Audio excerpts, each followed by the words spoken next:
Have you heard of IEEE 802.3?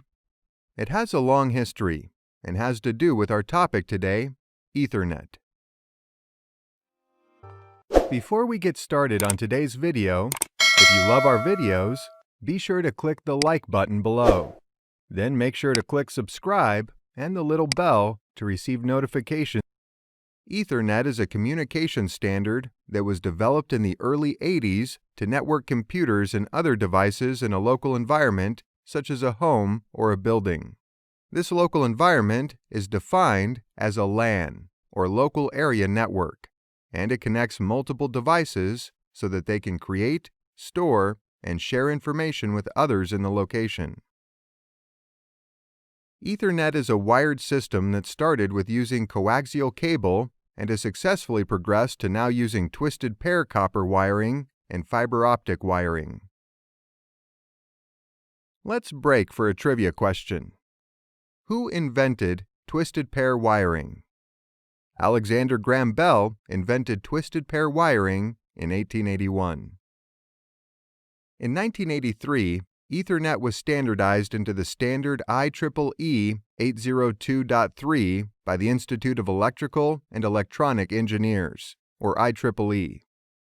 This standard defined the physical layer and the MAC, or Media Access Control portion, of the data link layer of wired Ethernet.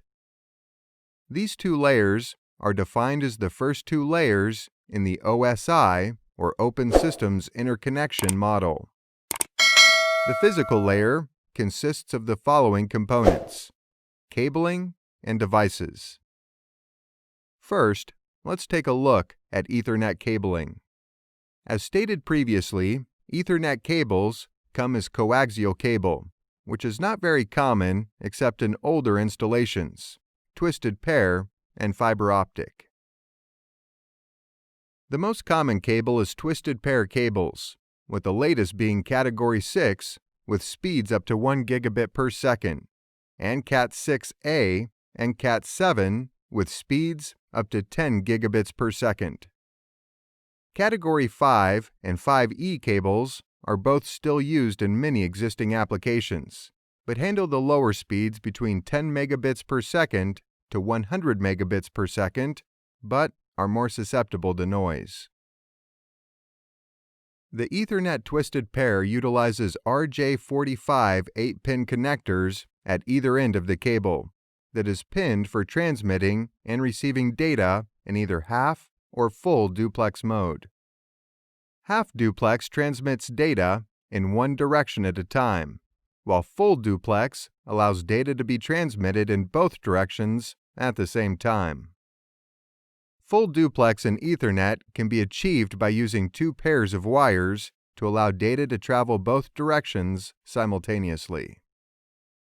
Fiber optic cable uses glass or plastic optical fiber as a conduit for light pulses to transmit data. It has allowed Ethernet to travel farther distances at higher speeds. Fiber optic cables use several different types of connectors that vary depending on your application needs. Some of the different types are SFP, small form pluggable or small factor pluggable, and SC, subscriber connector, also known as square connector or standard connector. In order to use fiber optic in an Ethernet network that utilizes twisted pair Ethernet cabling, you need to use an Ethernet to fiber converter that will allow your network to take advantage of the higher speeds of fiber optic and lengthen the distance that the Ethernet network can reach. How about the Ethernet devices? Ethernet devices are consisting of computers, printers, or any device which either have an internal NIC or network interface card or an external one that is USB or PCI based.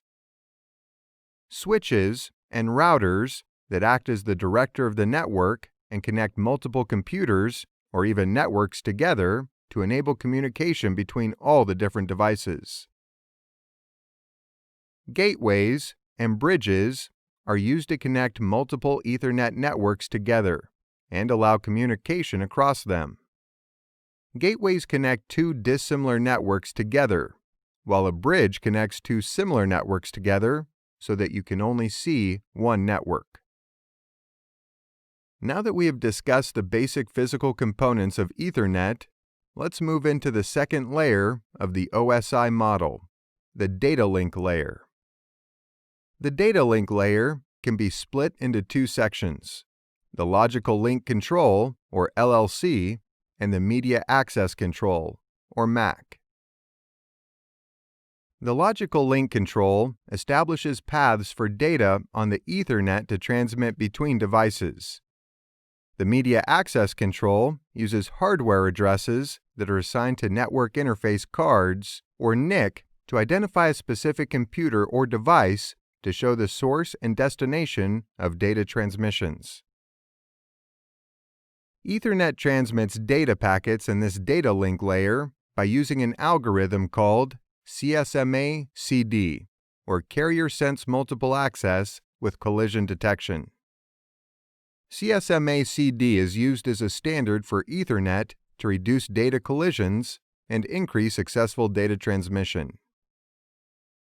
The algorithm first checks to see if there is traffic on the network. If it does not find any, it will send out the first bit of information to see if a collision will occur. If this first bit is successful, then it will send out the other bits while still testing for collisions. If a collision occurs, the algorithm calculates a waiting time and then starts the process all over again until the full transmission is complete. When you use the faster Ethernets and full-duplex modes and incorporate switches, then you are utilizing a star topology between the switch ports and the devices. This allows for more direct transmission paths and fewer collisions, as compared to a bus topology where all devices share the same paths. Ethernet capabilities are quickly changing with new technologies emerging every day. And while we're currently on the brink of successfully moving into speeds higher than the current 1 gigabits per second, with 10 gigabits per second emerging over the last few years, these new Ethernet technologies will be costly. Also, your possibilities for the information world can seem endless when you connect this Ethernet local area network to the Internet to create a very large WAN, or wide area network. But that's a story for another day. All in all, Ethernet is popular because it strikes a good balance between speed, cost, and ease of installation. These benefits, combined with wide acceptance in the computer marketplace and the ability to support virtually all popular network protocols.